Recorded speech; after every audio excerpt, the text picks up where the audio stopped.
Dios les bendiga en esta mañana. Para mí es un gozo, un privilegio poder empezar con un nuevo libro de la Biblia, Carta, Epístola Universal de Pedro, Primera de Pedro. Bien, por la gracia y la misericordia de Dios, empezando con este nuevo libro. Bien, hablemos acerca de la introducción. Antes de empezar, de ir al texto, voy a hablar un poquito acerca del autor, acerca del apóstol Pedro, quien es el escritor de esta carta. Bien, Pedro, nacido a finales del siglo I antes de Cristo y murió en el año 66 después de Cristo. Bien, nació en Betsaida de Galilea, era casado, vivió en Capernaum, allí tenía su casa. Llegó a Cristo a través de su hermano Andrés, que fue quien le llevó a Cristo. Andrés. Bien. Llamado Simón, hijo de Jonás. O sea, antes el nombre de él era Simón. Simón. Y Jesús le cambia el nombre a Pedro, ¿sí? Que viene del arameo Kefas. Ahí lo podemos leer en la Biblia como Cefas, viene del arameo Kefas, y del griego Petros o Petra, que significa piedra o roca.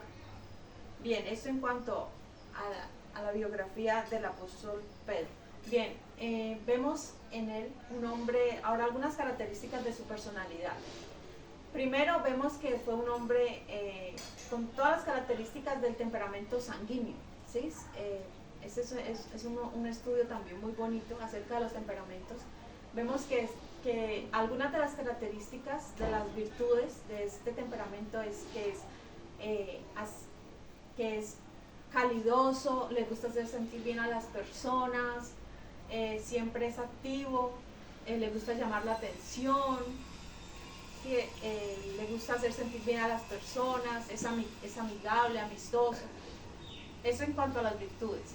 En cuanto a los defectos, imprudente, acelerado, queda mal, sí, algunas pues de las características. Bien, así era Pedro. Antes de su transformación, vemos que él tenía todas esas cosas. Por ejemplo, que él era de los más, se aceleraba, hablaba imprudentemente, pero también a la vez era el que estaba preguntando las cosas, ¿sí? Él, junto a Jesús, a Santiago y a Juan, formaron el círculo íntimo de Jesús. O sea, fue uno de los que estaban allí de primero, de los que estaban ahí, digamos, en primer lugar, ahí estaban todas. Su forma de ser, vemos que aunque siempre preguntaba y no se quedaba con la duda, ¿sí? Es como aquellas personas que cuando están en un salón de clases y la profesora pregunta, él es el primero que levanta la mano, es el que quiere estar ahí, así no sepan, ¿sí? Ellos son de estas personas que así no sepan, ellos levantan la mano y están dispuestos siempre, o sea, son muy voluntariosos y están dispuestos, pero a veces eso les hace también quedar mal, ¿sí? Porque ellos a veces, ay no, se me olvidó, no pude, y ya se habían comprometido, o sea que no son algo irresponsables en realidad estas personas. Bien, vemos que así era él, o sea, él era acelerado, lo vemos en las actitudes y cuando estaba junto a Jesús, que muchas veces él se ganó, precisamente por su forma de ser, se ganó, aunque fue muy elogiado por Jesús, también fue reprendido, o sea, fue duramente reprendido como ningún otro apóstol lo fue, ¿sí? Porque a veces así hablaba muy a la ligera, sin pensar mucho las cosas, sino que solo pensaba, digamos, en el bienestar de Jesús, que no te acontezca tal cosa, pero no veía más allá de lo que era el propósito realmente, que Jesús había venido y que tenía que padecer ciertas cosas. Bueno, esto fue antes de ser transformado su temperamento, ¿sí? Que digamos, vemos escenas como donde le corta la oreja a Malco, ¿cierto? Que es con tal, digamos, de defender a Cristo y todo, él hace cosas que no tienen sentido, ¿cierto? Como también en la transfiguración, que pide que si quiere que le hagan una ramada, ¿cierto? A Elías, ¿cierto? En cosas como estas. También pero vemos también que fue un hombre que se atrevió, ¿cierto?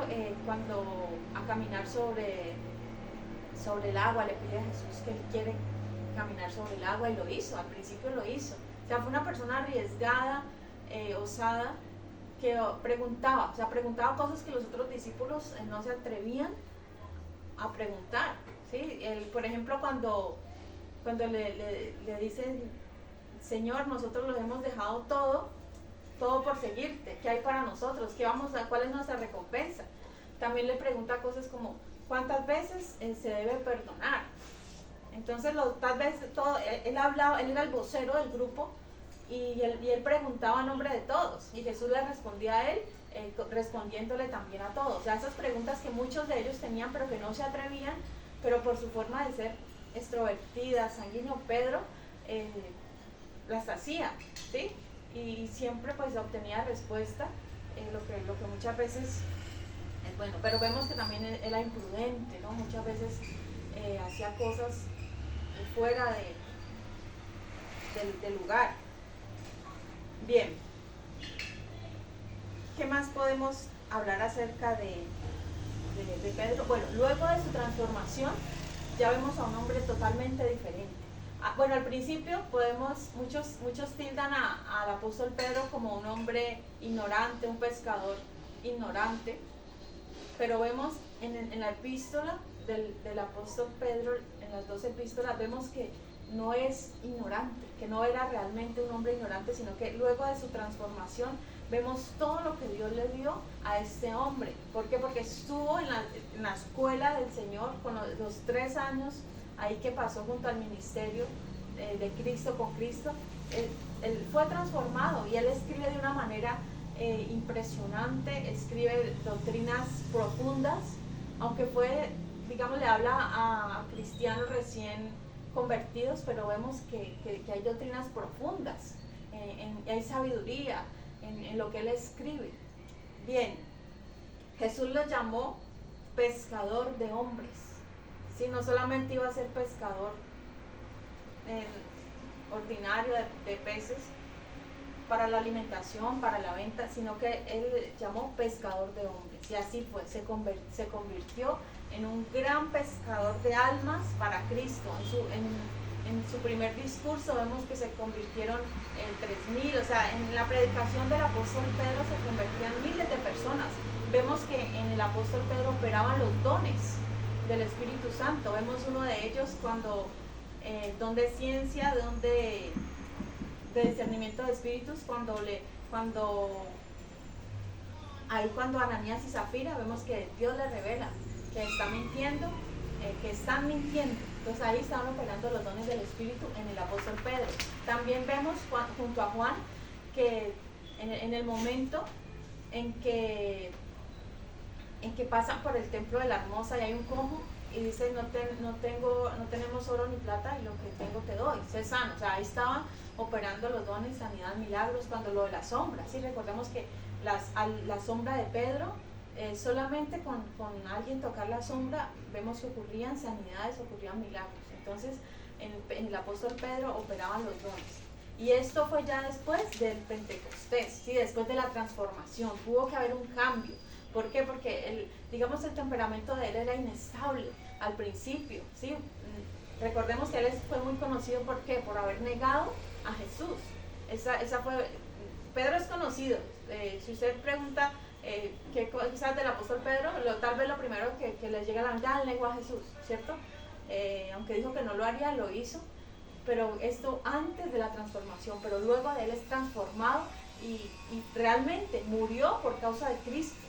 Cuando fue la hora, cuando fue el momento, por eso Jesús le cambia el nombre a Roca, ¿cierto? Porque era firme, su fe se convirtió en algo sólido, en algo firme, no en algo simplemente pasajero. Que no, el apóstol Pedro permaneció firme hasta el día de su muerte y llegó el momento en que no le negó. O sea, Jesús luego le habla amorosamente y le dice, Pedro, ¿me amas?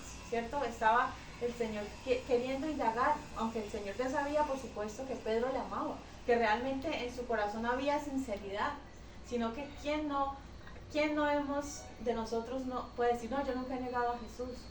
Si en algún momento de nuestra vida, con nuestras actitudes, hemos negado a Jesús. Bien, entonces, pero vemos que esa firmeza se revela luego ahí en las epístolas que él escribe. Bien, acerca de la, bueno, algo importante, como les decía, que era vocero de los otros discípulos. En los listados de los apóstoles siempre está el primero. Jesús les llama el primero, siempre es Pedro. Usted escucha un listado de los discípulos y ¿a quién le van a nombrar primero? Pedro, Juan, ¿cierto? Siempre está el primero encabezando la lista. Bien, acerca de la carta, escrita en el año 63, el destinatario, los destinatarios son los expatriados, los cristianos expatriados, y el tema principal es el sufrimiento, la gracia, la fe, la firmeza, la conducta, ¿sí? Hace pues a los primeros cristianos se dirige él, los recién convertidos, digámoslo así, pero luego vemos que nos habla acerca del sufrimiento, de cuánto hay que padecer, pero asimismo da esa fortaleza y hace también un llamado a vivir santamente, piadosamente, o sea, llamado a vivir una vida santa. Bien, ahora sí, es una pequeña introducción pues, algo sobre la vida del apóstol Pedro, este gran hombre de Dios, que Dios lo usó para su gloria y para su honra. Bien, dice en primera epístola de Pedro, salutación, versículo 1, capítulo 1, dice: Pedro, apóstol de Jesucristo, a los expatriados de la dispersión en el Ponto, Galacia, Capadocia, Asia y Bitinia. Bueno, aquí se presenta como el apóstol Pedro, ¿no? Que significa, su nombre significa roca. Sí, recordemos, fue cambiado su nombre porque se llamaba Simón. Dice apóstol de Jesucristo. Es una presentación y no hace, digamos, ninguna justificación de que es apóstol de Jesucristo, como si lo hace el apóstol Pablo en algunas de sus cartas. Dice el apóstol Pablo, apóstol de Jesucristo por la gracia de Dios, por el llamado de Dios. Vemos que esto nos indica, digamos, al no tener una justificación, nos indica de que nadie cuestionó el apostolado de Pedro. ¿Sí? Nadie lo cuestionó, como de pronto sí fue cuestionado el apóstol Pablo. Bien, entonces Pedro se presenta a sí mismo. Muchos dicen que no pudo haber sido Pedro el autor. ¿Por qué? Porque está escrito en un lenguaje en un griego, digamos, más avanzado de la época, y que Pedro era galileo, que era sin letras, que cómo pudo haber el apóstol Pedro escrito una carta. Bueno, probablemente tenía quien le ayudara así a la redacción, a la escritura del apóstol Pedro, pero creemos que él fue el autor, porque aquí lo estaba mencionando. Dice apóstol de Jesucristo a los expatriados. Bueno, entonces así, ¿para quién va la carta? A los expatriados de la dispersión en el Ponto, en Galacia, en Capadocia, Asia y Bitinia. Bueno, estas son provincias del Asia Menor. Hoy en día es Turquía, ¿sí? Y bueno, aquí en el Imperio Romano se dispersaban, los judíos estaban dispersos por diferentes lugares, ¿sí? Aquí yo voy a leerlo aquí en Hechos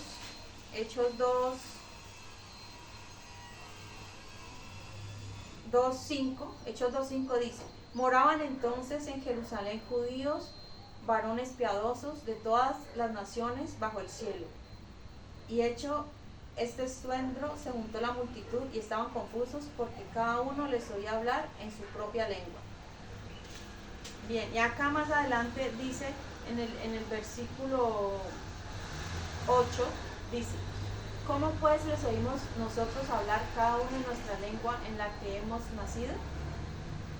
Partos, medos, elamitas y los que habitamos en Mesopotamia, en Judea, en Capadocia, en el Ponto y en Asia, en Frigia y en Panfilia, en Egipto, en las regiones de África más allá de Cirene, y romanos aquí, residentes, tanto judíos como prosélitos, cretenses y árabes, les oímos hablar en nuestras lenguas las maravillas de Dios. Bueno, ahí está mencionando que eran judíos que habitaban en diferentes lugares, o sea, pero ellos iban a Jerusalén, ¿sí? Para esta fiesta del Pentecostés, ellos iban a su tierra, pero ellos estaban dispersos en todas estas regiones. Pero entonces, ¿qué podemos ver? Que eran judíos, de origen judío, pero también, dice, también habían prosélitos, ¿cierto? O sea, que también eran gentiles. Entonces, en conclusión, se está refiriendo a los expatriados, tanto judíos como gentiles. Sí, y esto lo podemos ver aquí en la epístola de Pedro 2:9, dice así, 2:9 y 10, dice: mas vosotros sois linaje escogido, real sacerdocio, nación santa, pueblo adquirido por Dios, para que anunciéis las virtudes de aquel que os llamó de las tinieblas a su luz admirable. Vosotros que en otro tiempo no erais pueblo, pero que ahora sois pueblo de Dios, que en otro tiempo no habíais alcanzado misericordia, pero ahora habéis alcanzado misericordia. Entonces allí vemos que no todos, digamos, eran del pueblo judío, también había gentiles, pero se está refiriendo a ambos. O sea, lo que es seguro es que eran cristianos a los que él se dirigía, expatriados, es decir, eran peregrinos, vivían en otros lugares como peregrinos y extranjeros. Y recordemos una cosa, nosotros no pertenecemos aquí a la tierra como tal, habitamos en la tierra, pero la Biblia le llama al morador de la tierra a aquellas personas que se creen, viven aquí, quieren su futuro acá y todo lo quieren en la tierra. Pero la Biblia nos habla a nosotros de que aunque vivimos aquí en la tierra, somos peregrinos y extranjeros. Y Abraham lo vio por la fe. Él dijo: nuestra ciudadanía no está aquí, no está aquí en la tierra. Dice: nuestra ciudadanía está en otro lugar, cuyo arquitecto y constructor es Dios. Abraham, muchos años antes, él ya tuvo la fe y vio que se dio cuenta que no era habitante de aquí, que realmente no pertenecía aquí, que era la ciudadanía, él era celestial. Al igual que nosotros, los cristianos, los hijos de Dios, sabemos que nosotros también vivimos peregrinos, extranjeros, advenedizos. Estamos de paso simplemente. Nuestro lugar realmente está con el Señor. Entonces aquí lo está mostrando, es decir, esta carta va primeramente dirigido a ellos, a los que estaban allá, a los que fueron convertidos tal vez en el día de Pentecostés, fueron convertidos, pero luego va dirigido, recordemos, es una carta universal, luego va dirigido a todos los cristianos. Bien, y dice versículo 2, hoy solamente vamos a estudiar estos dos versículos, pero la introducción y el versículo 1 y 2 dice: elegidos según la presciencia de Dios Padre en santificación del Espíritu, para obedecer y ser rociados con la sangre de Jesucristo. Gracia y paz os sean multiplicadas. Mire, en una simple salutación, en un simple saludo de carta, nos está mostrando, nos está enseñando una doctrina profunda, ¿sí? Que no es algo que podamos pasar por alto. Debemos detenernos un poquito a estudiar estas palabras que el apóstol Pedro quiso decir. Son palabras profundas, ¿sí? No era ignorante. El apóstol Pedro, cuando escribió esta epístola, era un hombre lleno del Espíritu Santo. Había recibido la revelación de Dios y nos dejó, ¿cierto?, un misterio, un tema que ha sido controversial por muchos años. Bueno, lo primero que vemos allí es la primera palabra. ¿Cuál es? Elegidos. Elegidos, o sea, nos habla ya de la doctrina de la elección. Dice la palabra de Dios que fuimos elegidos desde antes de la fundación del mundo. Si nosotros, los cristianos, los hijos de Dios, los redimidos, el Señor ya nos eligió desde antes. Y dice otro versículo: no me elegiste vosotros a mí, sino que yo os elegí a vosotros. O sea, Dios es el que nos elige. No es que yo he querido convertirme a Cristo, no. Todo viene de Dios. Dios es el que ha puesto en nosotros eso tan hermoso de que le busquemos. Él nos eligió a nosotros. Sí, Él nos eligió. En su mano estamos. Todo depende de Dios. Todo depende de la soberanía absoluta de Dios. ¿Sí? Pero no con esto quiere decir la palabra de que simplemente, si usted ya no fue elegido, porque hay muchos que lo toman de esa manera, si usted ya si usted no busca a Dios porque usted no está elegido, que en el mundo andamos y unos somos elegidos y hagamos lo que hagamos, somos de Dios, pueden pensar algunos. U otros piensan lo contrario, no, ese que ande mal como quiera, que si es elegido al final él vuelve. No, la Biblia nos hace un llamado a la santidad, a que si Él nos salvó debemos estar en su camino, en su luz. Si somos elegidos por Él es para que andemos en obediencia, no para que vivamos de cualquier manera. Y recordemos lo que dice la palabra en Juan 3:16, porque de tal manera amó Dios al mundo, que ha dado su Hijo unigénito para que todo aquel que en Él cree, es decir, no quiere decir de que Dios escoge a unos sí, a otros no, arbitrariamente. Quiere decir de que el propósito de Dios es de que todos crean. El propósito de Dios es que todos se salven. Por eso evangelizamos, por eso compartimos las buenas nuevas de salvación. ¿Sí? Dice, para todo aquel que cree, usted debe predicarle a alguien. ¿Sí? Debe predicar a alguien. Esa persona va a creer o no va a creer. ¿Qué quiere decir esto? Que ya todo está predeterminado. Mire, Dios es soberano y finalmente Dios sabe todas las cosas. Y es lo que dice allí, según la presciencia de Dios. Esa palabra presciencia significa que Dios es un conocimiento previo de lo que ha de venir. Es decir, a Dios nada se le escapa de las manos. Nosotros decimos, pero si yo hubiera sabido que esto iba a pasar, yo no hubiera hecho esto, y pensamos de esa manera nosotros, con nuestras limitaciones humanas. Pero con Dios no ocurre así. Dios es soberano. Dios todo lo sabe, desde antes Él ya conoce todas las cosas. Entonces ahí lo que nos está diciendo es que somos elegidos en la sabiduría, en el conocimiento de Dios. Ya sabía que nosotros, por alguna razón que no conocemos, no sabemos cuál es el motivo de nuestra elección, no lo sabemos, pero Dios sabía, o Dios puso en nosotros el que creyéramos, el que íbamos a creer. Dice, el que no creyó ya fue condenado, o sea, ya no tiene que, será condenado, no, ya fue condenado, ya el que no creyó ya fue condenado por no creer en el nombre del unigénito Hijo de Dios. En ningún motivo pensamos que Dios es injusto, no, Dios es justo, y recordemos que el propósito de Dios y el deseo del Señor es que todos vengan al conocimiento de la verdad. Dios no quiere que nadie se pierda, es decir, no es que unos sí, otros no. Aunque Él nos eligió, sí, Él nos eligió y nos escogió desde antes de la fundación del mundo, aunque dice, fue Él el que nos escogió a nosotros y no nosotros a Él, eso lo tenemos claro, sí, tenemos la doctrina de la elección, aquí lo está mencionando. No quiere decir de que ya hay una predestinación, ya el que fue y el que no fue, ¿cierto? O sea, digamos, al final Dios sí sabe quién se iba a salvar, y Dios sabe quién se iba a perder, quién iba a creer y quién no, porque Él es soberano y todo lo sabe. Pero eso no quiere decir de que algunas personas ya nacieron condenadas, que algunas personas ya nacieron sin oportunidad de salvación. No, eso no quiere decir eso, porque Dios tiene misericordia.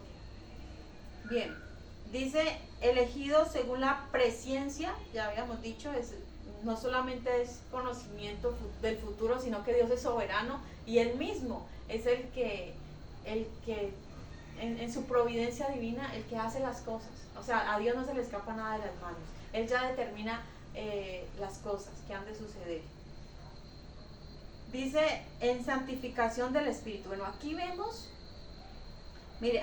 la Trinidad. Otra doctrina que nos está presentando es la Trinidad. ¿Por qué? Porque nos habla de Dios Padre, la presencia de Dios Padre, la soberanía de Dios Padre.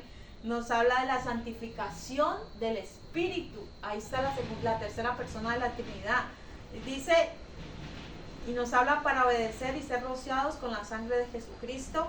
Gracia y paz os sean multiplicados. O sea, nos está hablando de ¿quién? De Jesucristo, la segunda persona de la Trinidad, y su sangre. El valor de la sangre de Cristo. Entonces, otra de las doctrinas importantes que el apóstol Pedro está mostrando, ¿cuál es? La Trinidad. ¿Sí? Está hablando de Dios Padre, de Dios Hijo y de Dios Espíritu Santo. Cada uno. ¿Qué característica nos está diciendo de cada uno? La presencia de Dios, uno de los atributos de Dios, la plena sabiduría, el pleno conocimiento de todas las cosas. Nos está hablando de la santificación del Espíritu. El Espíritu es el que santifica nuestra vida. Y nos está hablando de la maravillosa sangre de Jesucristo. Si no fuera por la sangre de Cristo, ninguno de nosotros hubiera podido ser salvo. Somos salvos mediante la fe, mediante la sangre de Jesucristo, nuestro Salvador. Bien, entonces cada uno de nosotros es santificado por el Espíritu. Y este es un llamado que el apóstol Pedro hace en sus cartas. ¿A qué? A la santificación, sino a no conformarnos a este siglo, sino santificarnos. Y esto lo está nombrando. Bien, la santificación del Espíritu para obedecer. Mire, eso es. ¿Para qué fuimos elegidos nosotros?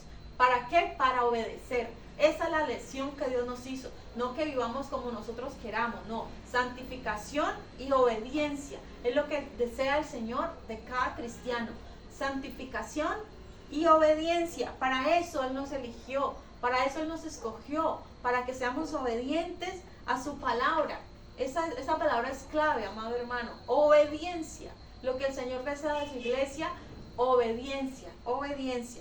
Dice, para obedecer y ser rociados con la sangre de Jesucristo. ¿Qué significa esto? Esta metáfora, ser rociados con la sangre de Cristo.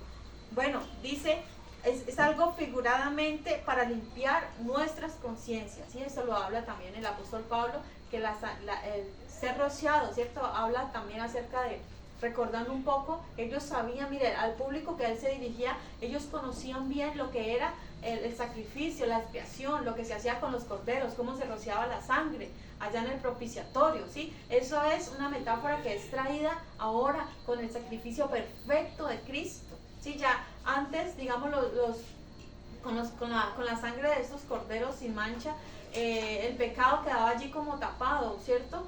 No era total, no era, digamos, una limpieza total, definitiva de las personas, sino que era algo que Dios aceptaba, ¿cierto? Y Él podía perdonar.